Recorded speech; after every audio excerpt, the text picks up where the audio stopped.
नाज़रीन आदाब, खबरनामे के साथ मैं हूं हिना। सबसे पहले इस वक्त की सुर्खियां। नहीं रहे फिल्म अदाकार इरफान खान, मुंबई के कोकिलाबेन अस्पताल में ली आखिरी सांस, आईसीयू में थे दाखिल। इरफान खान की मौत पर बॉलीवुड सदमे में, सियासी लीडरों, समाजी कारकुनों और मुख्तलिफ मकतबे फिक्र के अफराद ने पेश किया जबरदस्त खिराज अकीदत। मुल्क भर में कोरोना से अमवात 1000 के पार, 24 घंटे में 73 अफराद की मौत, 31,333 अफराद कोरोना से मुतासिर। आंध्र प्रदेश में गुज़िश्ता 24 घंटों के दौरान 73 नए मामले आए सामने। आंध्र प्रदेश का कर्नूल जिला बना कोरोना का मरकज। कर्नूल में कोरोना से मुतासरा मरीजों की तादाद हुई 343। मध्य प्रदेश में कोरोना वायरस के मरीजों की तादाद 2535। भोपाल में 470 केस आए सामने। अब तक 128 लोगों की हो चुकी है मौत। दिल्ली के आजादपुर मंडी में कोरोना की दस्तक, 11 कारोबारी कोरोना पॉजिटिव। मंडी की कई दुकानों को किया गया सील। हरियाणा की फरीदाबाद जिले में दाखिले पर पाबंदी, पड़ोसी रियासतों से आने वाली गाड़ियों पर लगाई गई रोक। सरकारी मुलाजमीन और आम आदमी भी नहीं हो सकते दाखिल। डॉक्टर, पैरामेडिकल स्टाफ, पुलिस और बैंक मुलाजमीन को राहत।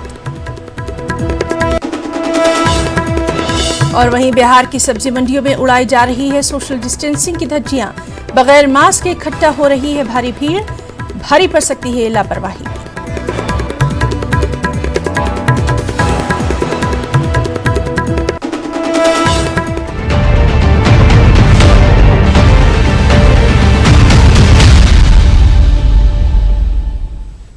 हेलो भाइयों बहनों, नमस्कार।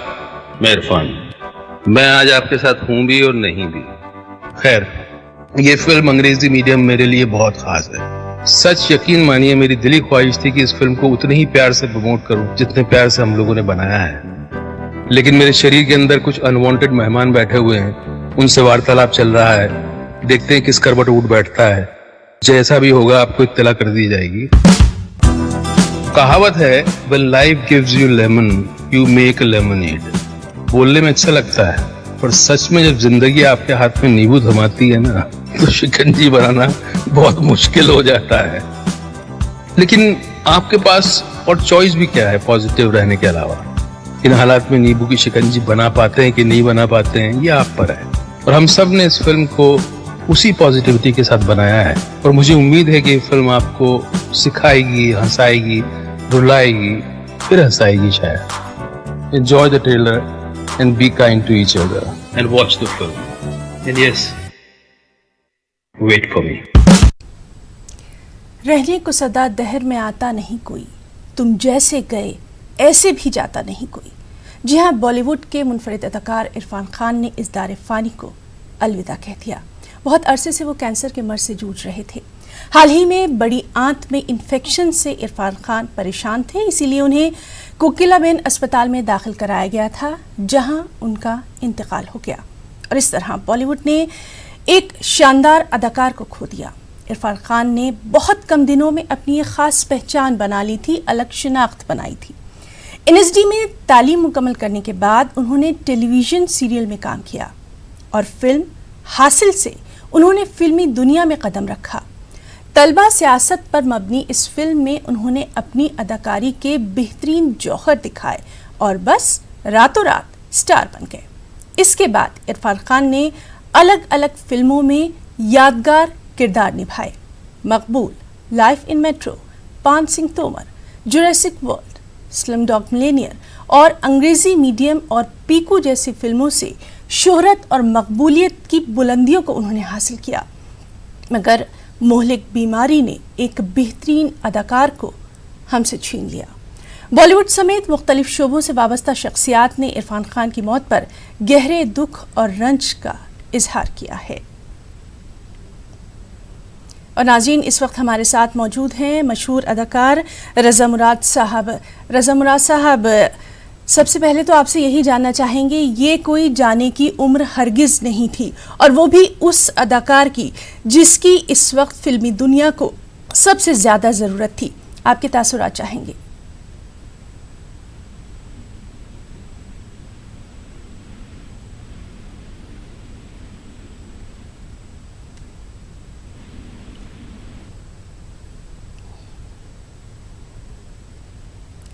तो नाज़रीन, हम आपको बताएं कि बॉलीवुड के मशहूर अदाकार इरफान खान ने इस दार फ़ानी को अलविदा कह दिया है, लेकिन अपने पीछे वो उन तमाम फिल्मों को छोड़ गए हैं जो कि उनकी अदाकारी की यादगार बनकर सदा हमारे जहनों में ताज़ा रहेंगी।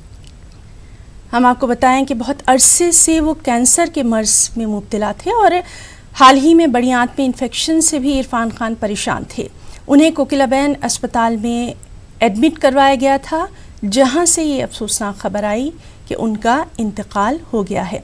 बहुत ही कम दिनों में उन्होंने अपनी ख़ास पहचान बना ली थी फिल्म इंडस्ट्री में। NSD में तालीम मुकम्मल की थी, उसके बाद TV में भी उन्होंने काम किया। फिर फिल्म हासिल से उन्होंने जो फिल्म अदाकारी की दुनिया में कदम रखा तो बस फिर मुड़कर नहीं देखा। तो नाज़रीन, इस वक्त की बेहद अफसोसनाक खबर।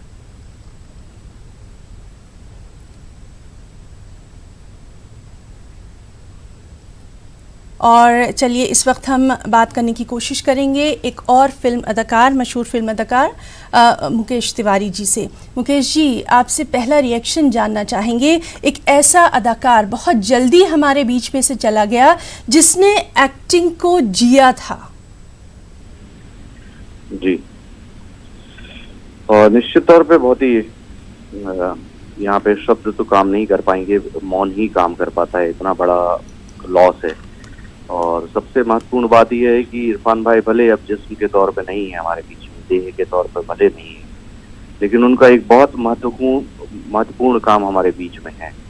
और एक अभिनेता की जिंदगी की सबसे बड़ी उपलब्धि मुझे लगता है यही होती है कि भले वो देह के तौर पे ना रहे, लेकिन उसका काम सदियों तक बोलता रहेगा और नई पीढ़ी के लिए हमेशा प्रेरित करता रहेगा। और एक छोटी सी जगह से आने वाला, एक बिल्कुल सामान्य से परिवार से आने वाला व्यक्ति कहां से कहां तक पहुंच सकता है, कितनी लंबी दूरी तय कर सकता है। हालांकि उनका बहुत कुछ आना भी बाकी था, उनका श्रेष्ठ अभी देखना मुझे लगता है बाकी था जी। लेकिन बहुत सी मजबूरियां होती हैं इंसान की जिसके सामने वो फिर से बोना हो जाता है। इरफान भाई लड़े और एक योद्धा की तरह लड़े जी। और अंततः उन्होंने हार नहीं मानी। लेकिन अब कुछ चीजें ऐसी होती हैं जिसके आगे हम सब लोग बहुत छोटे छोटे हो जाते हैं। इरफान भाई का जाना एक बहुत बड़ा लॉस है, सिर्फ हिंदुस्तानी सिनेमा के लिए नहीं, पूरे विश्व के सिनेमा के लिए। बिल्कुल मुकेश जी, आपने बिल्कुल सही कहा कि पूरी दुनिया के लिए, पूरी दुनिया का जो सिनेमा जगत है उसके लिए ये एक बहुत बड़ा नुकसान है।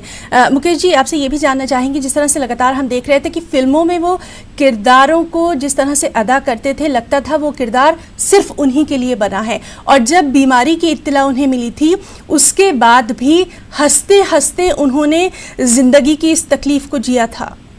जी, मुझे याद आता है उन्होंने एक चिट्ठी ट्वीट की थी, बहुत लंबी चिट्ठी थी पिछले साल जब वो जूझ रहे थे, उनका यूके में इलाज चल रहा था।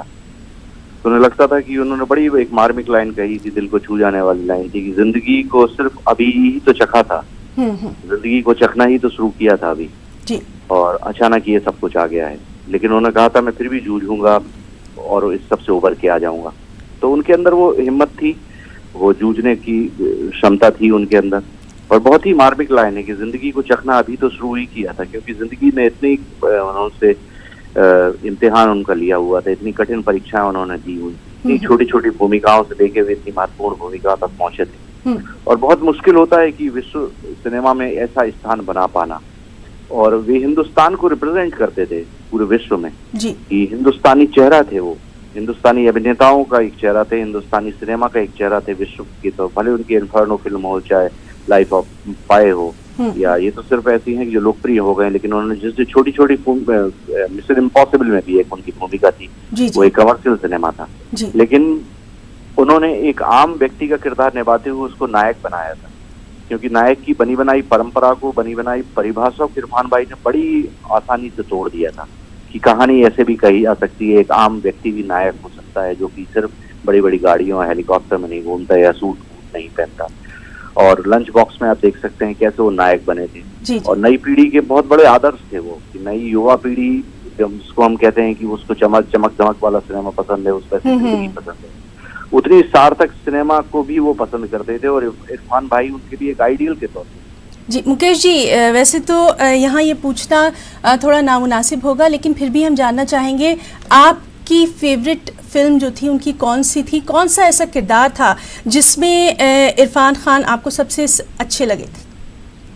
अब ये कहना थोड़ा सा मुश्किल हो जाता है कि अचानक, लेकिन हासिल ही ले लीजिए। जी जी। और दूसरी एक फिल्म है पान सिंह तोमर उनकी, जी। तो जिस तरीके से उन्होंने वो कैरेक्टराइजेशन किया था, कोई इतना मानवीय स्वरूप यदि डकैतों का या डकैत लाइफ यदि हो सकता है, क्योंकि मेरी भी शुरुआत डकैत वाली फिल्म से हुई थी, लेकिन वो कमर्शियल फिल्म थी जी। लेकिन इरफान भाई ने जिस तरीके से, और एक फिल्म है बहुत ही अंडरएस्टिमेटेड फिल्म है उनकी, जिसमें उनका किरदार मतलब जिसको कह सकते हैं कि चरम पे जिसको अभिनय कह सकते हैं, वो थी बिल्लू बारबर, जो कि लोगों तक नहीं पहुंची होगी शायद, लेकिन बहुत ही सहज तरीके से उन्होंने बिना कहे बिना बोले एक जो कृष्ण सुदामा की कहानी ऐसी है वो, और उन्होंने बड़े आसानी से सब चीजों को बयान कर दिया था।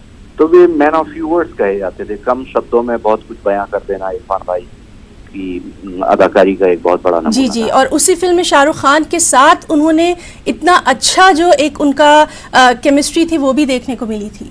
जी, और वे अभिनेता ही वैसे थे, वे दूसरों का स्पेस नहीं लेते थे जी। वे अपना स्पेस खुद बनाते थे। इसलिए इरफान खान हैं और रहेंगे, और सिर्फ जिस्मानी तौर पर मैं कह रहा हूँ वो नहीं है हमारे बीच में, लेकिन उनका जो किया हुआ काम है, इतने वर्षों की मेहनत है, और एक उन्होंने रास्ता दिखाया है पूरी पीढ़ी के लिए कि देखो ईमानदारी और अपना फोकस में रहते हुए, और अपनी शैली उन्होंने, जिस पे बहुत कम लोग बात करते हैं जी जी, कि वो एक ऐसे अभिनेता थे जिन्होंने एक एफर्टलेस अभिनय शैली का इजाद किया था, इवॉल्व किया था उन्होंने। जी मुकेश साहब, बिल्कुल आपने ठीक कहा कि उन्होंने एक खास जो अपना एक फन जो है उसको फरोग दिया था, वो हमेशा याद रखा जाएगा। मुकेश जी, बहुत बहुत शुक्रिया अदा करना चाहेंगे आपका न्यूज़ 18 उर्दू से इस खास बातचीत के लिए। और नाज़रीन, इस वक्त हमारे साथ फ़ोन लाइन पर मौजूद हैं शाहिद सिद्दीकी साहब, जो कि जाने माने जर्नलिस्ट हैं। शाहिद सिद्दीकी साहब, ये बेहद अफसोसनाक खबर है, और सबसे पहले हम आपके रिएक्शन जानना चाहेंगे, और हाल ही में आपने उनसे मुलाकात भी की थी शायद। जी, मुलाकात तो मैंने पिछले साल अक्टूबर में की थी जी। और लेकिन मेरी उनसे मुलाकातें होती रही थी, उसके बारे में बाद में बात करूंगा। पहले मैं जो है इरफान के बारे में बात करूंगा। उन्होंने सिर्फ हिंदुस्तान में नहीं बल्कि पूरी दुनिया में जिस तरह से अपना सिक्का जमाया था, मैं समझता हूं कि कोई और दूसरा हिंदुस्तानी एक्टर जो है वो बैनुल-अक़वामी सतह पर इस तरह से अपनी छाप नहीं छोड़ पाया, क्योंकि जिस तरह से लाइफ ऑफ पी और स्लम डॉग मिलियनेयर और यहाँ तक कि जेम्स बॉन्ड की जो फिल्म थी, उसके अंदर कई जो टॉप फिल्म्स हैं हॉलीवुड की, उसमें इन्होंने अपना किरदार न सिर्फ निभाया बल्कि अपनी छाप छोड़ी। दुनिया के बेहतरीन एक्टर्स के सामने वो जिस तरह से खड़े हुए और आंखों से जिस तरह वो एक्सप्रेशन देते थे, जो एक्टिंग करते थे, वो मैं समझता हूँ कि बहुत कम एक्टर्स को ये नसीब होता है इस तरीके से एक्सप्रेशन देना। और इंसान बेहतरीन, बहुत उम्दा थे। पिछले साल आखिरी मेरी मुलाकात उनसे लंदन में हुई थी, और वो वही संजीदगी थी, बावजूद इसके कि बहुत बीमार थे, बावजूद इसके कि उन्हें अंदाजा था कि जिंदगी की घड़ियां जो है थोड़ी हैं और कभी भी जा सकती हैं, लेकिन उनके यहाँ कोई उसका मुझे अफसोस या परेशानी या गम नजर नहीं आया, या उन्होंने मुलाकात में भी कहीं किसी तकलीफ का इजहार नहीं किया। कोई अपने लिए हम करते रहे उनसे हम तकलीफ का इजहार, उनकी तरफ से मुस्कुराहट ही थी, खामोश सी मुस्कुराहट। उनकी आंखें जो है वो कुछ कह रही थी। उन्हें मैंने देखा कि अपना चेहरा ढक के वो लंदन की सड़कों पे, एजवेयर रोड पे, रॉकफोर्ड स्ट्रीट पे अपनी बीवी के साथ वो घूमते थे एक आम आदमी की तरह से, और जिंदगी के आखिरी लम्हात में भी पूरी तरह से लुत्फ लेने की वो कोशिश कर रहे थे। उन्होंने कहा कि देखो, जिंदगी तो मर्जी है, आप किस तरह से काटो, लंबी भी होती है, छोटी भी होती है। कुछ लोग छोटी जिंदगी में बहुत लंबी जिंदगी जी लेते हैं, और कुछ लोग जो है बहुत लंबी उम्र में भी कहीं जिंदगी नहीं जी पाते। तो ये एक बड़ी बात थी कि आप चाहें तो कम दिनों में भी बहुत जी सकते हैं, और इरफान अपनी 53 साल की उम्र में मैं समझता हूँ कि वो काम कर गए जो लोग 100 साल में कर पाते हैं। बिल्कुल ठीक आपने कहा। जी जी जी जी। शाहिद साहब, आपसे ये भी जानना चाहेंगे, जो मीडिया है या जो प्रेस है, उससे भी उनके जो ताल्लुकात थे वो बेहद खुशगवार ताल्लुकात थे, और हमेशा वो हंसते मुस्कुराते बात करते थे, और अगर उनकी सेहत के ताल्लुक से भी बात की जाए तो वो पल पल की खबर जो है वो मीडिया को देते रहे थे। नहीं, पल पल की तो नहीं, वो खामोश रहे थे बहुत दिन तक, लेकिन जब यहाँ पे अफवाहें कुछ फैलाई गई उनकी मौत के बारे में, तब उन्होंने एक लेटर लिखा था। जी। तो वो काफी, जिसको कहना चाहिए, शाही आदमी थे, ज्यादा मीडिया से, ज्यादा कहीं पे किसी महफिल में वो महफिलबाज इंसान नहीं थे। वो जिसको कहते हैं कम गुफ्तार थे, चंद अल्फाज में बात करते थे, लंबी तकरीरें करने की उनकी आदत नहीं थी। तो मीडिया वालों से बहुत ज्यादा उनकी पटती नहीं थी, हाँ दोस्तों से उनकी पटती थी। जो दोस्त हो, चाहे मीडिया का हो, चाहे फिल्म का हो, चाहे गैर फिल्मी हो, खासतौर पे जो संजीदा लोग हैं, राइटर्स हैं, पोइट्स हैं, उनसे उनकी अच्छी जमती थी। वरना जो आम किस्म की जो पार्टियां होती हैं, या मीडिया के जो हंगामे होते हैं, या टेलीविजन चैनलों पे जो शोर होता है, उससे वो दूर रहते थे। तो बहुत गहरे आदमी थे, उनके अंदर बहुत और एक बात मैं बताऊं कि बेहद नॉलेजेबल थे वो। उनको लिटरेचर के ऊपर जबरदस्त उनकी पकड़ थी, और कोई भी एक्टर जब बनता है तो वो तब बन पाता है जब लिटरेचर की उसके गिरफ्त होती है। तो उर्दू, हिंदी, अंग्रेजी तीनों जुबानों के लिटरेचर पे उनकी बड़ी गहरी गिरफ्त थी, और बहुत पढ़ने के शौकीन थे। ये सब खूबियां उनके अंदर थी। और सबसे बड़ी बात यह कि वो एक्टिंग को एक साइंस भी समझते थे, आर्ट भी समझते थे, और पूरी तरह से अपने कैरेक्टर्स में उतरते थे। मैं अगर मेरी जाती राय यह है कि जितने खान हुए हैं फिल्म इंडस्ट्री में, बहुत खान हुए हैं, और इस वक्त खान डोमिनेट कर रहे हैं, लेकिन मैं उन्हें खानाने खान मानता था। यानी यानी खानों के खान जो थे वो इरफान खान थे। दलीप कुमार यानी यूसुफ खान के बाद अगर कोई किसी आदमी ने फिल्म इंडस्ट्री पर अपनी छाप छोड़ी और अपनी एक्टिंग का एक नया स्टाइल बनाया, यानी वो उनकी एक्टिंग इस पर डिपेंड नहीं करती थी कि रोल क्या है, कहानी क्या है, डायरेक्टर कौन है, फिल्म कितनी कमर्शियल है, नॉन कमर्शियल है। वो अपने अंदाज से अपने रोल को इंटरप्रेट करते थे, एक नई पहचान, एक नया अंदाज, एक नई आवाज देते थे, और वो रोल में एक जान डाल देते थे जो शायद लिखने वाले ने न डाली हो, जो डायरेक्टर ने न डाली हो। तो अगर आप उनकी अंग्रेजी फिल्में भी देखेंगे, लाइफ ऑफ पी जो है वो इंटरनेशनली अक्लेम फिल्म है, और इतना डिफिकल्ट रोल है, उसको जिस तरीके से उन्होंने किया है, तो मैं हैरान हुआ उसको देखकर, क्योंकि वो आसान रोल नहीं था। बाकी तो यहाँ पर जो उन्होंने फिल्में की हैं, जैसे खामोश एकदम फिल्म, जो उन्होंने लंच बॉक्स किस्म की, इतनी सिंपल, इतनी सादा, इतनी खामोश फिल्म जो है, उसमें अपनी आंखों से जिस तरह उन्होंने एक्ट किया है, वो खला कोई पूरा नहीं कर पाएगा। मुझे आज कोई भी एक्टर, इंक्लूडिंग नसीरुद्दीन शाह, मुझे कोई एक्टर नजर नहीं आता जो जी शाहिद साहब, बिल्कुल आपने सही कहा कि एक ऐसा नुकसान जो कि नाकाबिले तलाफी है, और उनकी फिल्में ही उनकी शानदार यादगार हैं। बहुत बहुत शुक्रिया हम आपका अदा करना चाहेंगे न्यूज़ 18 उर्दू से इस खास बातचीत के लिए। तो नाज़रीन, ये थे हमारे साथ सीनियर सहाफ़ी शाहिद सिद्दीकी साहब, जो कि इरफान खान से जुड़े जो उनके तासुरात हैं वो हमारे साथ साझा कर रहे थे। हेलो भाइयों बहनों, नमस्कार। मैं इरफान, मैं आज आपके साथ हूं भी और नहीं भी।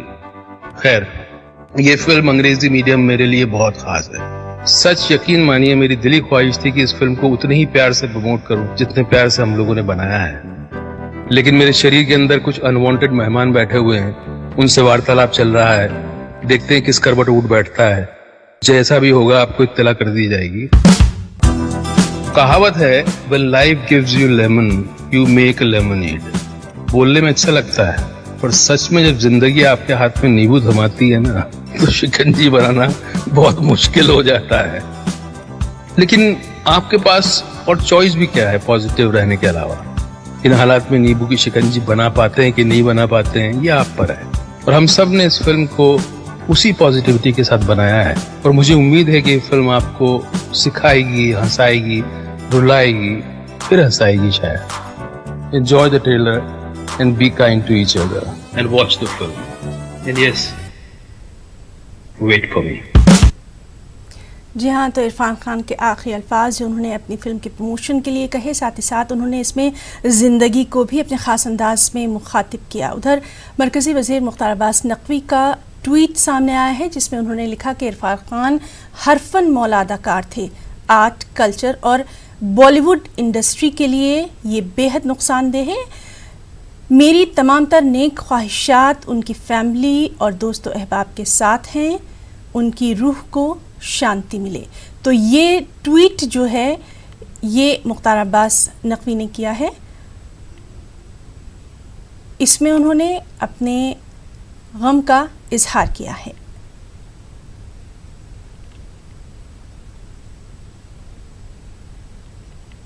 इस ट्वीट में मुख्तार अब्बास नकवी ने लिखा है कि इरफान खान हरफन मौला अदाकार थे। आर्ट, कल्चर और बॉलीवुड इंडस्ट्री के लिए ये बेहद नुकसान है, बड़ा नुकसान है। मेरी तमाम तर नेक ख्वाहिशात उनकी फैमिली और दोस्तों अहबाब के साथ हैं। उनकी रूह को शांति मिले।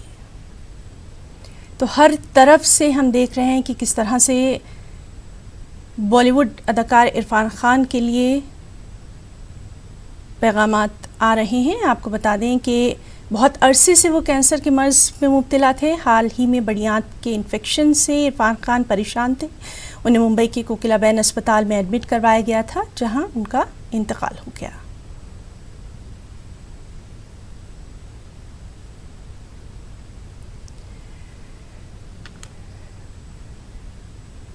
और अब हम रुख करेंगे हमारे नुमाइंदे मोहिउद्दीन का, मुंबई में मौजूद हैं। मोहिउद्दीन, आपसे जानना चाहेंगे, जैसे ही ये खबर आई गोया बॉलीवुड को ही नहीं बल्कि सभी को, जो भी अदाकारी से मोहब्बत करता था, इरफान खान से मोहब्बत करता था, उसको सख्त तारी हो गया।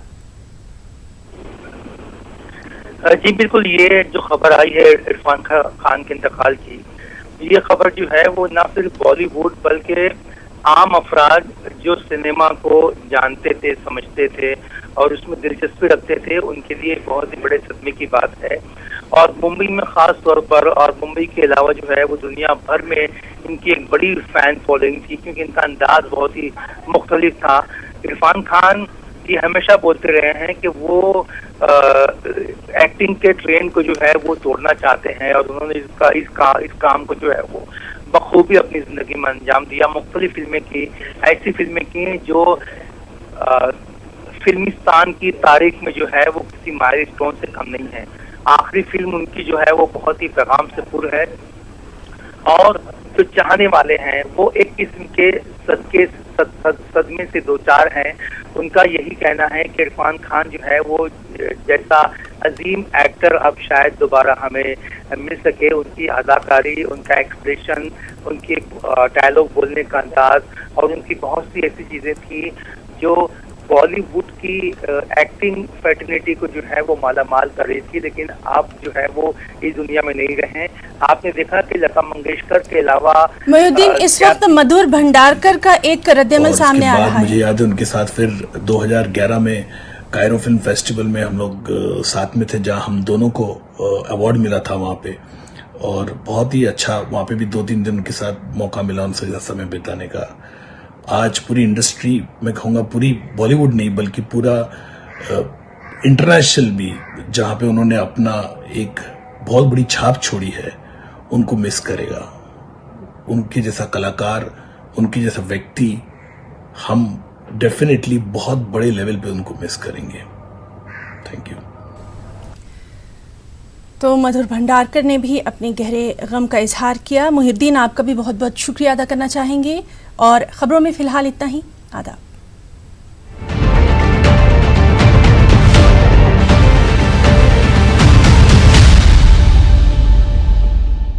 इस न्यूज हेडलाइंस के प्रायोजक सच्ची